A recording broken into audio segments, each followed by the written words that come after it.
ಮೆಕ್ಕೆಜೋಳ, ಈರುಳ್ಳಿ ಸೇರಿದಂತೆ ವಿವಿಧ ಬೆಳೆಗಳಿಗೆ ಕೇಂದ್ರ ಸರ್ಕಾರದಂತೆ ರಾಜ್ಯ ಸರ್ಕಾರವು ಬೆಂಬಲ ಬೆಲೆ ಘೋಷಿಸಬೇಕು ಎಂದು ಒತ್ತಾಯಿಸಿ ಬಿಜೆಪಿ ವತಿಯಿಂದ ಮಾಜಿ ಸಚಿವ ಶ್ರೀರಾಮುಲು ನೇತೃತ್ವದಲ್ಲಿ ಚಿತ್ರದುರ್ಗದಲ್ಲಿಂದು ಪ್ರತಿಭಟನೆ ನಡೆಯಿತು.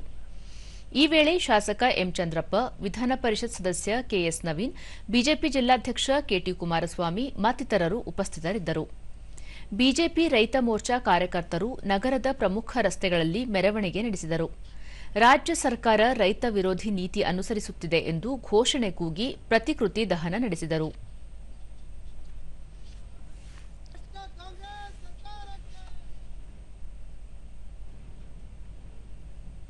ಬಳಿಕ ಸುದ್ದಿಗಾರರೊಂದಿಗೆ ಶ್ರೀರಾಮುಲು, ಜಿಲ್ಲೆಯಲ್ಲಿ ಸುಮಾರು 8 ಬೆಳೆಗಳಿಂದ ರೈತರು ನಷ್ಟ ಅನುಭವಿಸುತ್ತಿದ್ದಾರೆ.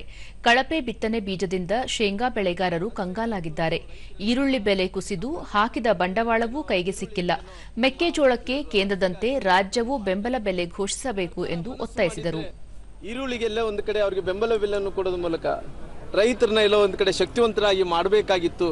ಬೆಳೆದಂತ ಈರುಳ್ಳಿ ಬೆಳೆಗೆ ಯಾವುದೇ ರೀತಿಯಲ್ಲಿ ಸರ್ಕಾರ ಯಾವುದೇ ರೀತಿಯಲ್ಲಿ ಕ್ಯಾರೆ ಅನ್ನಲಾರದಂತೆ ಇವತ್ತು ಬೀದಿಗೆ ಹಾಕೊಂಡು ಇವತ್ತು ರೋಡ್ಗೆ ಹಾಕೊಂಡು ಹೋರಾಟವನ್ನು ಮಾಡ್ತಾ ಇದ್ದಾರೆ.